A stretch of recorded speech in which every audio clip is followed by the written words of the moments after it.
Assalamualaikum warahmatullahi wabarakatuh. Innal hamdalillah nahmaduhu wa nasta'inuhu wa nastaghfiruh wa na'udzu billahi min shururi anfusina wa sayyiati a'malina. Man yahdihillahu fala mudilla lahu wa man yudlil fala hadiya lahu. Asyhadu an la ilaha illallah wahdahu la syarika lah wa asyhadu anna Muhammadan abduhu wa rasuluh. Allahumma salli wa sallim wa barik ala nabiyyina wa sayyidina Muhammadin wa ala alihi wa sahbihi wa man tabi'ahum bi ihsanin ila yaumiddin. Amma ba'd. Ibu, bapak, jamaah dan kaum muslimin wal muslimat yang saya hormati, rahimani wa rahimakumullah. Semoga Allah senantiasa melimpahkan rahmat dan taufiknya kepada kita. Mari terus bersyukur, bersyukur dan bersyukur karena Allah subhanahu wa ta'ala memberikan rahmatnya itu tak terhingga jumlahnya. Sampai pun kita tidak mungkin bisa menghitung jumlahnya. Wa in ta'uddu ni'matallahi la tuhsuha. Jika engkau berupaya menghitung nikmat Allah, tidak akan pernah bisa. Lebih-lebih nikmat taufik, kemudahan dalam rangka menjalankan ibadah kepada Allah Subhanahu wa ta'ala. Lebih lagi pada bulan mulia, bulan Ramadan. Lebih lagi kita bisa melaksanakan ibadah-ibadah wajib, semisal salat subuh berjamaah. Ini nikmat di atas nikmat jamaah. Tidak sembarang orang mendapatkannya. Dari sekian banyak umat manusia, terbukti masjid-masjid belum penuh, masih ada ruang kosong. Maka bersyukurlah kita kalau Allah memilih kita bahagian dari hamba-hambanya yang berusaha untuk menjadi orang-orang yang bertakwa. Semoga majelis kita pagi hari ini untuk beberapa menit ke depan bersabar sejenak menjadi majelis ilmu yang bermanfaat, majelis syukur, majelis zikir dan tentu majelis amal saleh yang membawa kebaikan bagi kita di dunia dan kelak menjadi pemberat timbangan kebaikan kita pada hari kiamat. Allahumma amin. Semoga pula salawat dan salam dilimpahkan selalu kepada Nabi kita Muhammad sallallahu alaihi wa ala alihi wasallam, para istri, keluarga, sahabat dan tentu semua umat beliau yang masih bersabar dan setia untuk terus memeluk dan memegang teguh agama ini dengan baik sampai kelak jelang hari kiamat tiba. Amin ya rabbal alamin. Pagi hari ini kita insyaallah ta'ala memanfaatkan waktu sampai nanti jam berapa jadwal? Jam 5.50 ada yang beda-beda ya. Pokoknya tidak masalah. Nanti kalau udah bunyi, ada bunyi. Oh plus. Iya nanti insya Allah bunyi plus sedikit. Diingatkan nanti. Kita coba membaca sebahagian ayat saja di dalam firman Allah Subhanahu wa ta'ala sebagai pengingat buat kita. Siapa sejatinya kita? Kita itu siapa? Gitu. Pertanyaan-pertanyaan filosofis barangkali. Kita ini manusia, manusia itu apa? Manusia itu siapa? Kan begitu. Jadi, ibu bapak yang mudah-mudahan dirahmati Allah Subhanahu wa ta'ala, kita ini kan manusia, mesti selalu sadar bahwa Allah Subhanahu wa ta'ala ciptakan kita itu untuk sebuah tujuan yang amat sangat mulia, hikmah yang balighah. Apa itu? Wa ma khalaqatul jinna wal insa illa liya'buduni. Itu yang harus diingat. tidaklah aku ciptakan jin dan manusia kecuali supaya beribadah kepadaku Allah. Itu yang harus selalu diingat. Kenyataannya banyak yang lupa atau bahkan tidak tahu. Persoalan berikutnya, ketika kita ingat, apakah semudah itu? Tidak. Karena Allah Subhanahu wa taala menjadikan kehidupan ini sebagai ujian. Walanabluwannakum hatta na'lamal mujahidina minkum walanabluwa akhbarakum. Allah senantiasa menguji siapa di antara kita yang sabar, siapa di antara kita yang sungguh-sungguh, tenanan, betul-betul dalam berupaya menjadi hamba Allah yang beribadah tadi, mengabdi kepadanya tadi, dan terus akan diuji. Nah, ujian itu ternyata juga datang dari diri kita sendiri, jemaah. Sebahagian itu. Mari kita lihat. Kita diperintah supaya melakukan kebaikan. Tapi kadang diri kita itu yang menghalangi. Pernah merasakan Pak seperti itu? Ya, bukan orang lain, bukan syaitan, bukan siapa-siapa, tapi diri kita sendiri. Karena apa? Allah sudah setting dalam benak sosok yang namanya makhluk yang bernama manusia itu apa? Inna nafsa la ammaratun bisu. Itu yang harus kita sadari. Sejatinya jiwa itu amat sangat suka terus kuat mengajak kepada keburukan. Itu yang harus kita sadari. Kalau kita paham ini, kita nanti juga akan tahu diri dan tidak suka menyalahkan pihak lain. Oh, gara-gara kamu, gara-gara ini. Tidak. Buktinya pada bulan Ramadan juga yang setan-setan yang tokoh-tokohnya, pembesar-pembesarnya, dedengkot-dedengkotnya itu dibelenggu. Ada enggak kemaksiatan pada bulan Ramadan? Ada, masih. Berarti siapa itu? Ya karena bisa jadi dirinya sendiri. Nah, salah satu sifat yang harus kita pahami Ibu Bapak, yang harus kita lawan, yang harus kita kendalikan, yang harus kita arahkan supaya kita menjadi hamba Allah yang salah satu tujuan, bahkan tujuan utama dari puasa adalah la'allakum tattaqun. Nah, ini mumpung momen Ramadan. Apa itu sifat dalam benak kita ini yang ternyata sifat bakhil, sifat kufur nikmat, sifat bakhil dan cinta harta. Seneng dunyo, kadunyan, bondo dunyo, wis ngono ora gelem syukur, terus cetil. Itu yang harus disadari. Siapapun kita, ini watak aslinya begitu. Suka dunia dengan segala bentuknya, khususnya harta. Kemudian apa? Lupa Allah yang memberikannya. Sudah begitu bakhil. Ya, tidak mau mengeluarkan harta tersebut. Mari kita lihat di dalam surah Al-Adiyat. Ini salah satunya ya. Saya yakin ini sudah hafal semua surat itu. Apalagi pada bulan Ramadan. Sudah khatam berapa kali Pak membaca Al-Adiyat? Surat Al-Adiyat sudah dibaca berapa kali selama Ramadan? Belum. Belum dibaca. Tidak apa-apa, mari kita baca. Ada kalimat, ya, tiga ayat saja yang kita baca. Ayat ke-6. Allah Subhanahu wa taala menyatakan, "Innal insana li rabbih lakanud." Kita baca terjemahannya. Mana terjemahannya ini? Ini. Sungguh manusia itu sangat ingkar, tidak bersyukur kepada Tuhannya. Satu.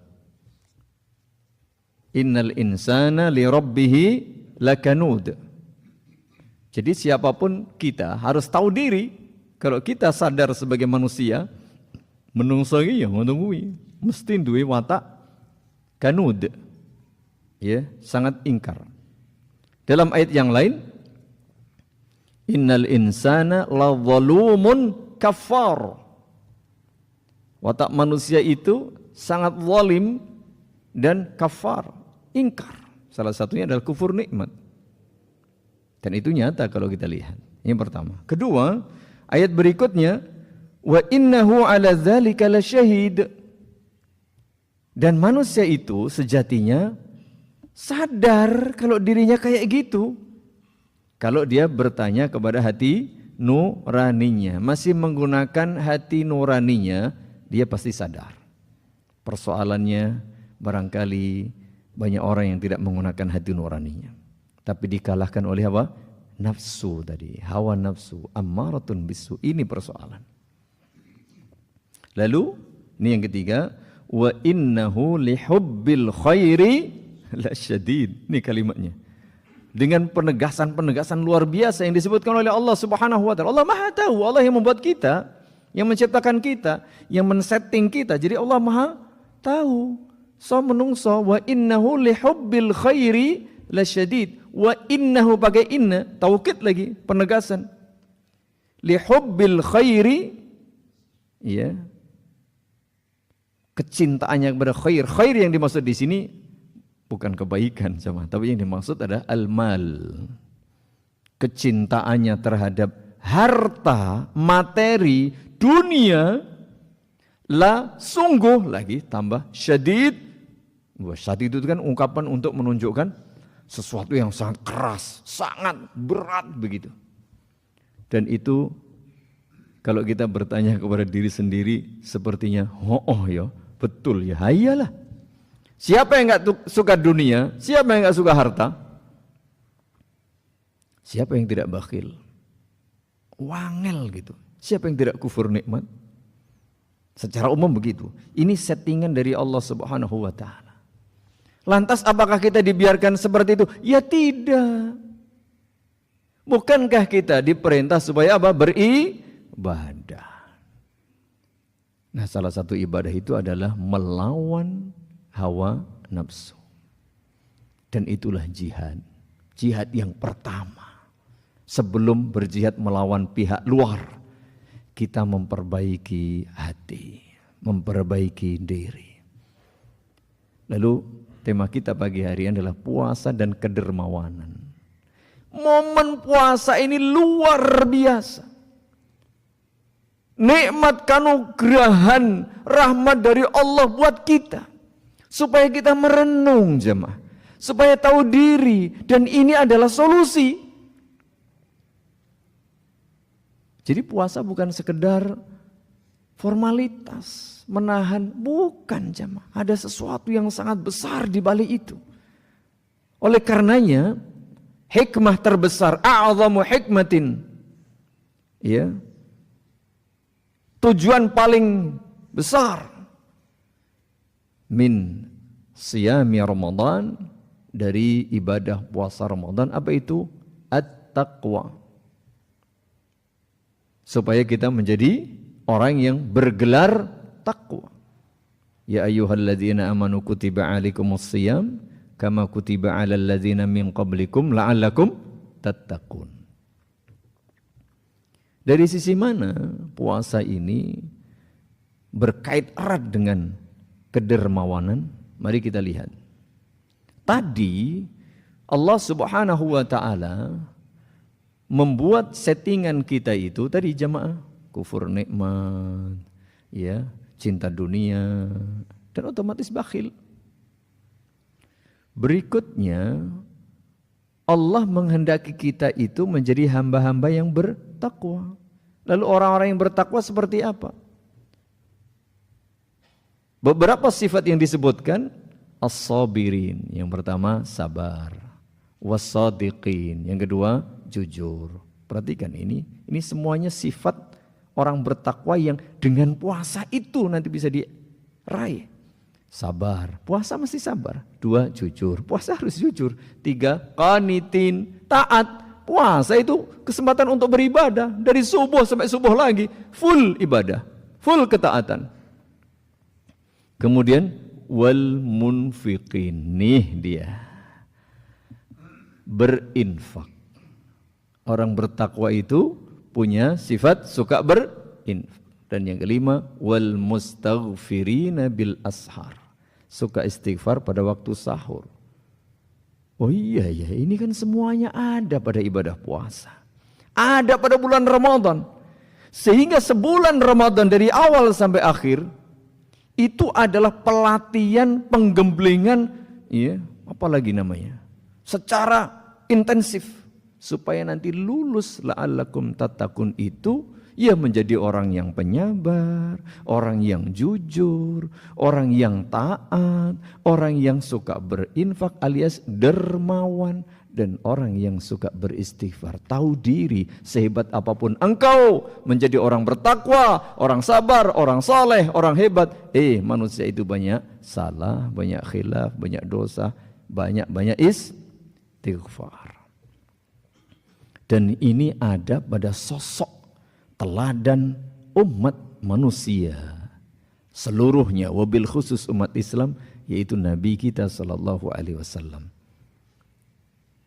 Disebutkan di dalam hadis yang sudah sering kita dengar jemaah, kana Rasulullah sallallahu alaihi wa ala alihi wasallam ajwadan nas.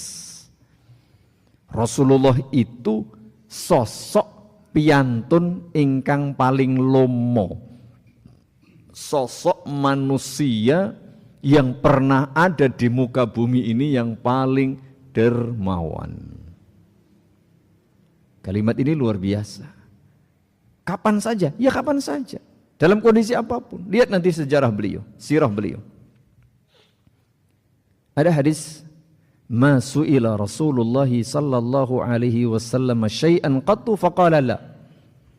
Selama hayat beliau belum pernah ketika diminta apapun kemudian beliau menolak, tidak. Kalau kita kan sering dada kan kalau di jalan.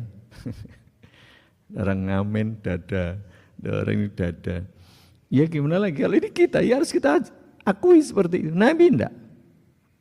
Belum pernah seumur-umur kalau diminta lalu beliau menolak. Kita pernah menolak berapa kali? Hampir setiap mungkin. Iya, Pak ini ada donasi, wah saya kemarin sudah. Di masjid sudah ya. Nabi SAW tidak begitu jemaah. Suatu kali ketika Rasulullah SAW mendapatkan harta, para sahabat dari kalangan Ansor datang menghadap beliau, memohon harta. Datang berduyun-duyun, bagi sama beliau. Sudah. Besok datang lagi jemaah. Dengan tujuan yang sama. Apakah Nabi SAW loh, wingi sekoi, wis ngoloro malahan, rong paket wingi, enggak, kasih lagi jemaah. Itu yang tidak bisa kita lakukan. Tapi beliau karena sebagai teladan, itu harus yang sempurna. Nah kita paling tidak mencoba jemaah. Orang yang sama datang, tidak ditolak, tidak dimarah. Kasih lagi. Sampai kemudian beliau menyatakan, andaikan aku masih punya, tidak akan aku sembunyikan. Akan aku berikan semuanya. Tetapi beliau kemudian memberikan bimbingan. Bahwa sejatinya tangan di atas itu lebih baik daripada tangan di bawah. Luar biasa.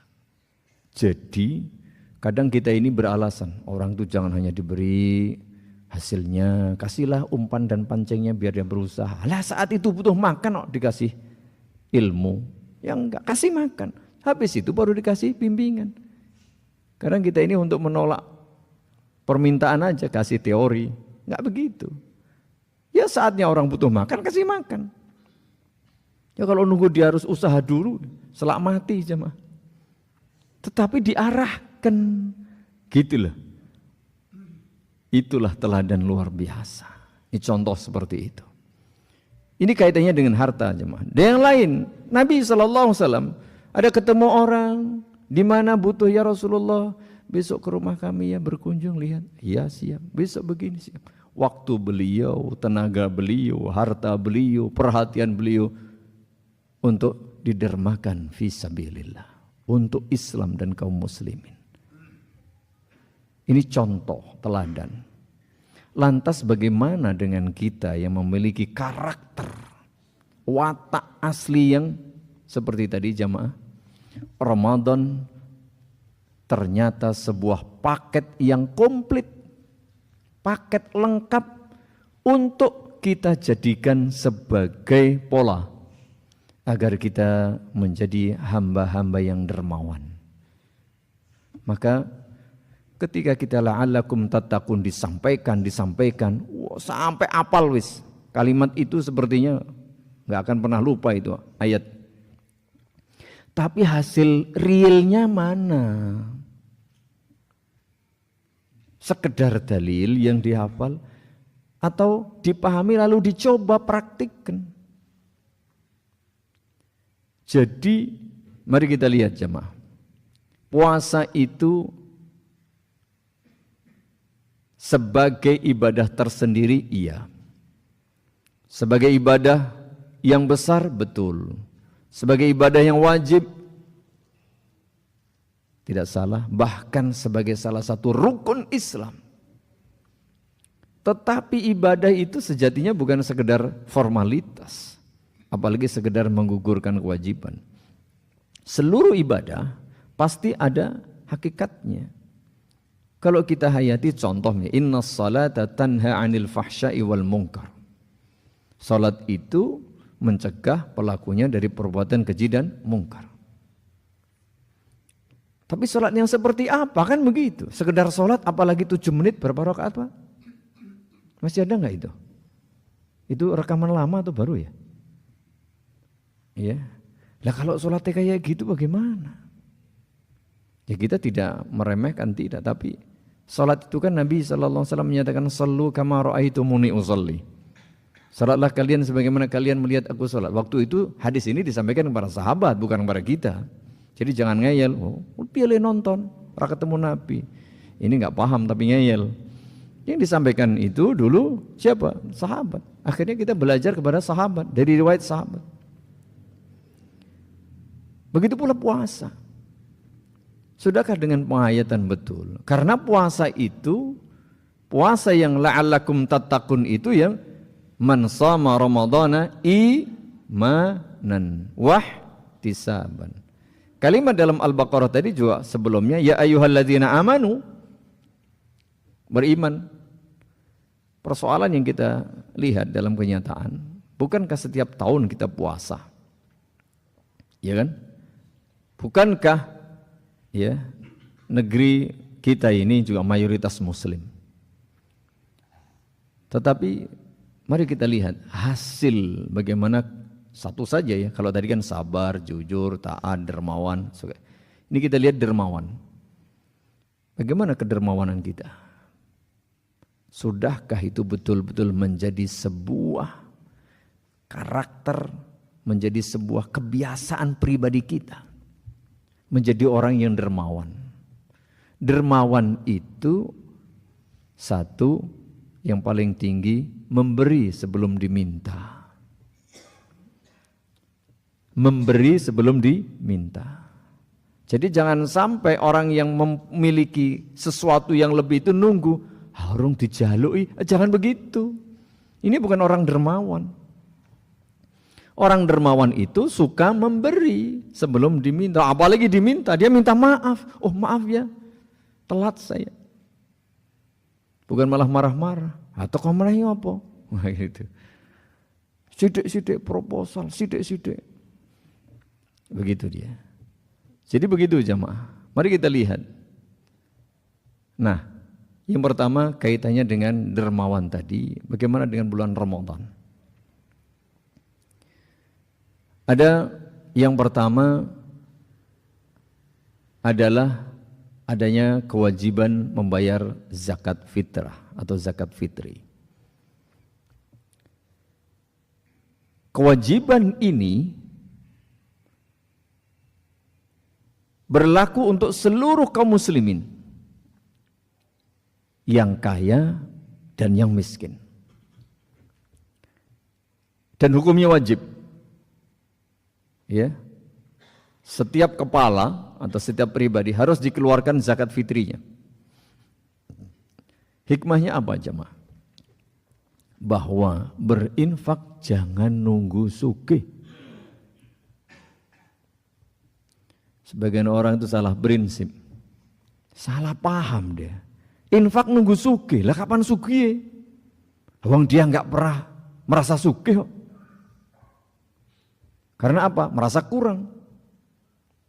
Andaikan dia mendapatkan harta satu lembah, dia pengen lembah kedua.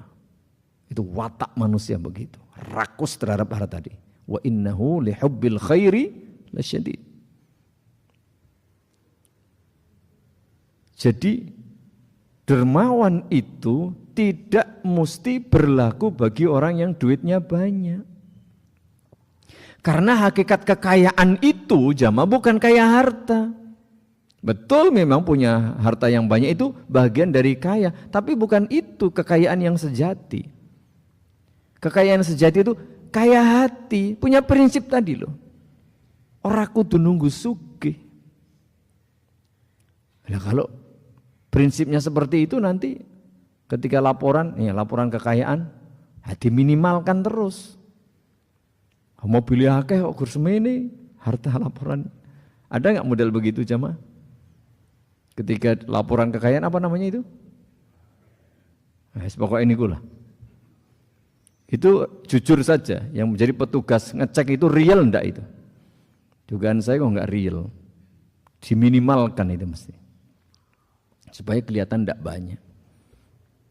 Ya mungkin ada yang jujur jelas. Tapi kemungkinan ada, merasa tidak. Jadi ingat jamaah, menjadi orang dermawan tidak harus nunggu kaya. Laisal ghina an kathratil arad. Hakikat kekayaan bukan banyaknya harta. Mobilnya kolektor, rumahnya di mana-mana, hartanya sudah digitnya enggak cukup ini, enggak cukup ini. Tetapi walakinnal ghina ghina nafs. Hakikat kekayaan adalah kaya hati. Mungkin penghasilan dia tidak banyak, tapi kebutuhan sehari-hari cukup. Dia sisihkan, mungkin 1.000, mungkin cuma 1.000, sisanya jamaah. Dia infakkan 1.000 karena Allah Subhanahu wa ta'ala. Itu orang kaya. Daripada penghasilan dia, sebagai orang nomor 1, orang paling kaya, di mana? Di Sleman, di Jogja, di Jawa Tengah, di Indonesia, di Asia atau di dunia. Tapi infaknya cuma sekian 0,sekian% dari harta kekayaan. Tidak.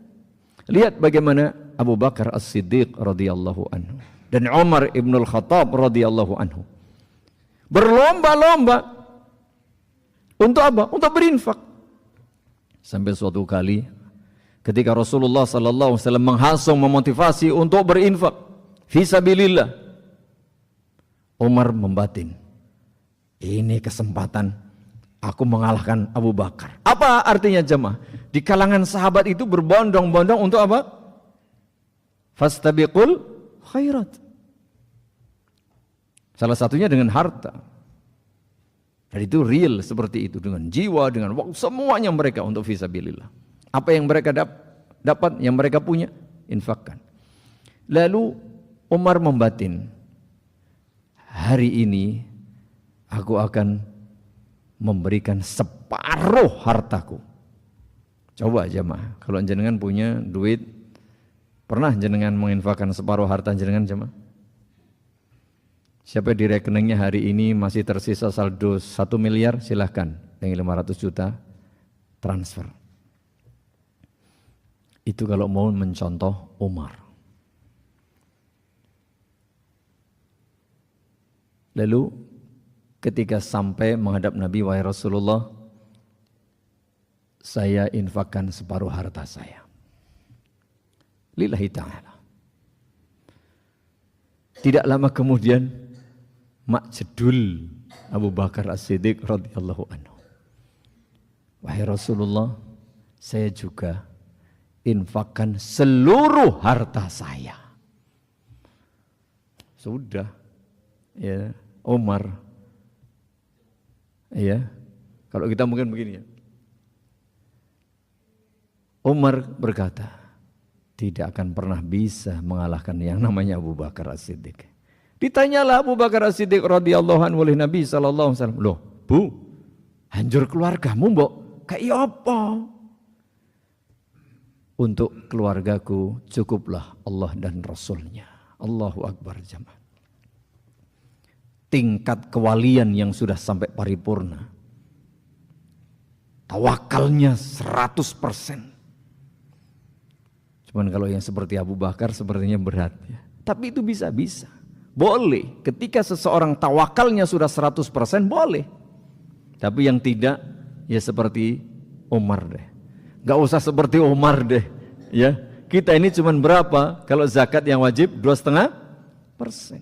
Coba ibu bapak. Umat Islam yang konon katanya dipamerin mobilnya macam-macam gaya hidup di media itu kayak gitu.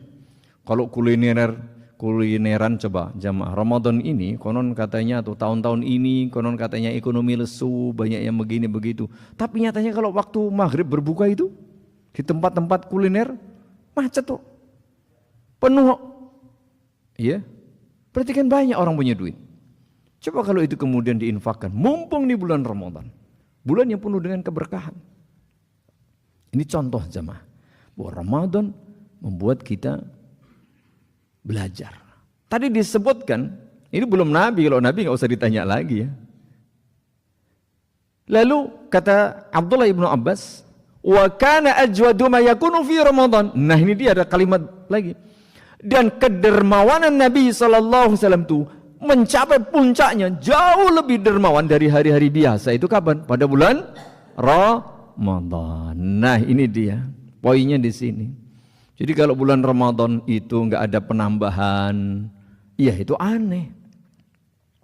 Infak harus tambah, jamaah harus tambah, waktu belajar tambah, waktu ibadah tambah, pokoknya tambah. Kenapa? Itu infak.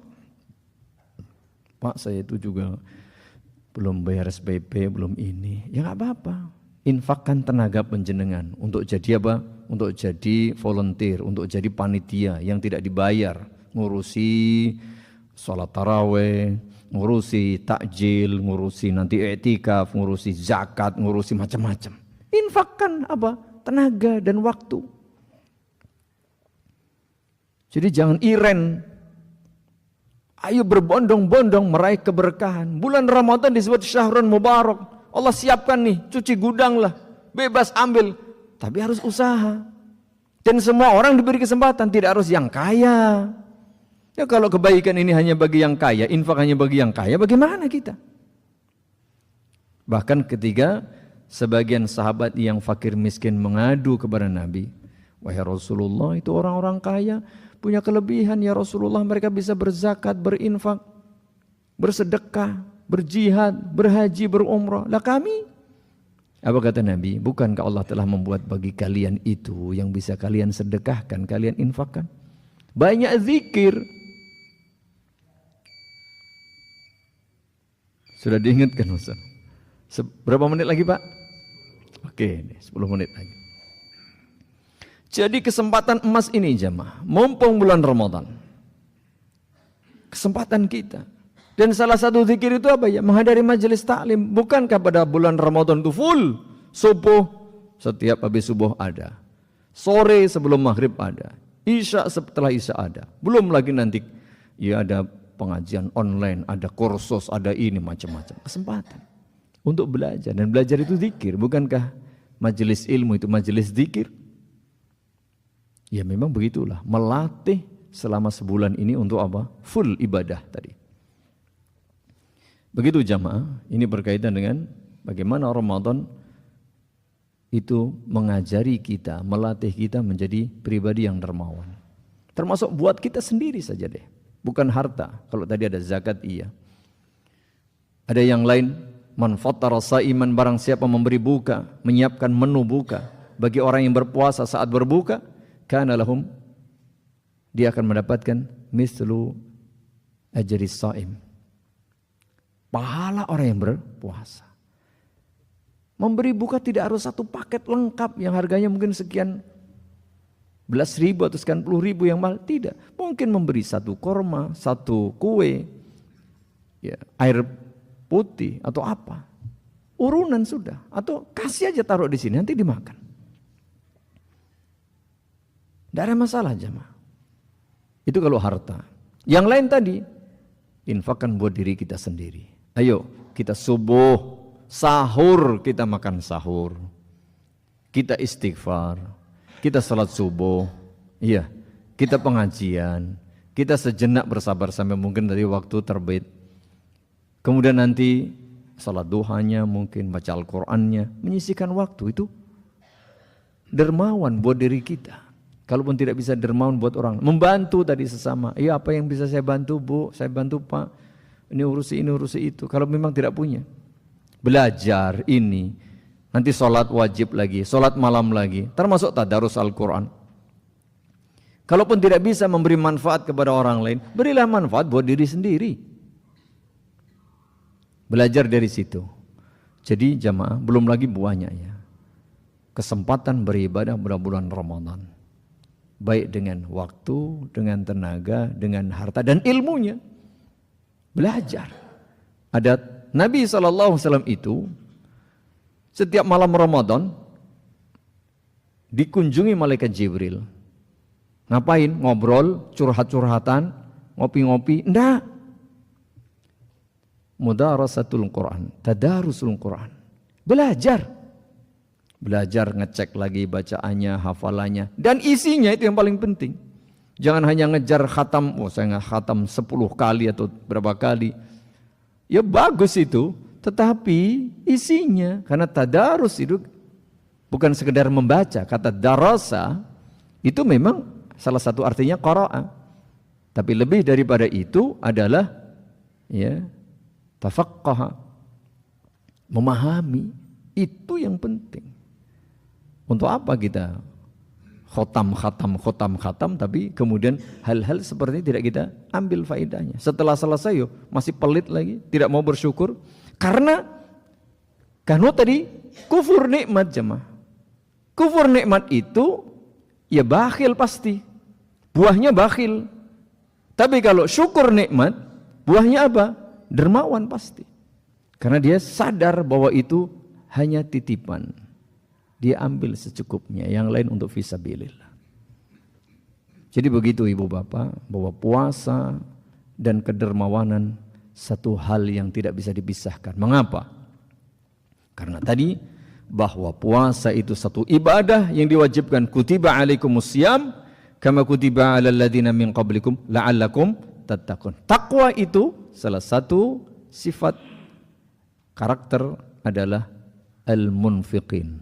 Suka berinfak dengan segala macam bentuknya. Baik yang wajib, berinfak untuk dirinya, keluarganya, termasuk zakat tadi, zakat zakat fitrah atau zakat fitri, karena itu bagi semua orang. Kalau zakat mal ya bolehlah dia bagi orang-orang yang kaya harta saja.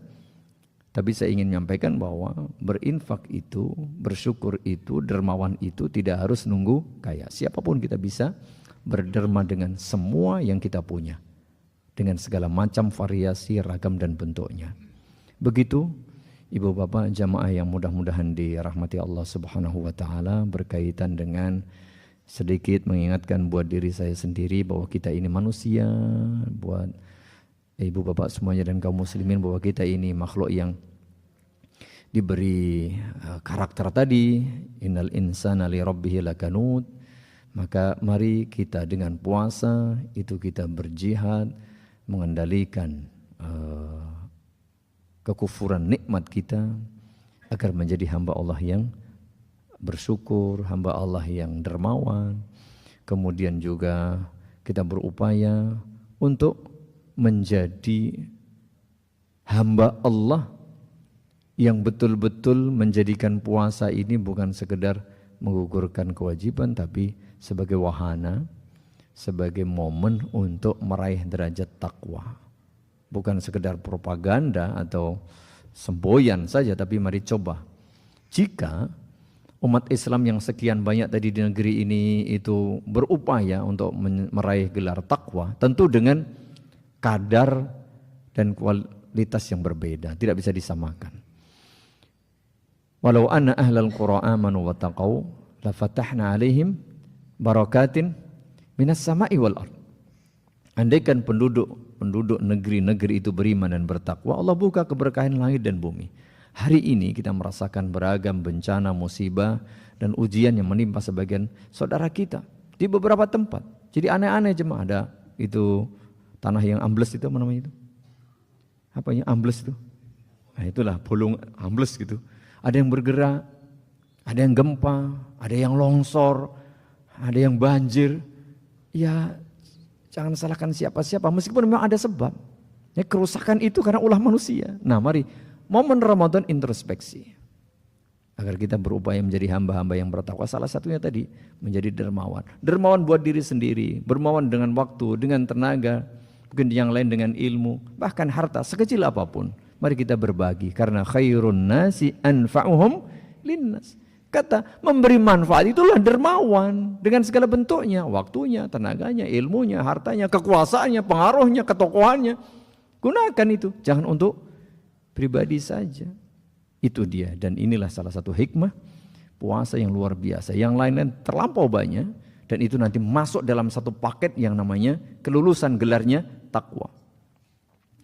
Lebih kurangnya mohon maaf, mudah-mudahan bermanfaat. Semoga Allah Subhanahu wa taala menjadikan puasa kita ini betul-betul puasa yang kita lakukan dengan iman dan wahtisaban, puasa yang betul-betul kita lakukan ikhlas dan benar sesuai dengan syariat, puasa yang betul-betul kita upayakan sebagai momen untuk mengabdi beribadah kepada Allah agar kita menjadi hamba-hamba Allah yang bertakwa, hamba-hamba Allah yang meraih pengampunan dosa, dan hamba-hamba Allah yang senantiasa memberikan kebaikan untuk sesama, serta hamba-hamba Allah yang istiqamah dalam menjalankan ibadah ini sampai pun nanti setelah Ramadan, sehingga ketika Allah memanggil, menjemput, ajal menjemput kita, betul-betul dalam kondisi keadaan kita meraih kebaikan, husnul khatimah.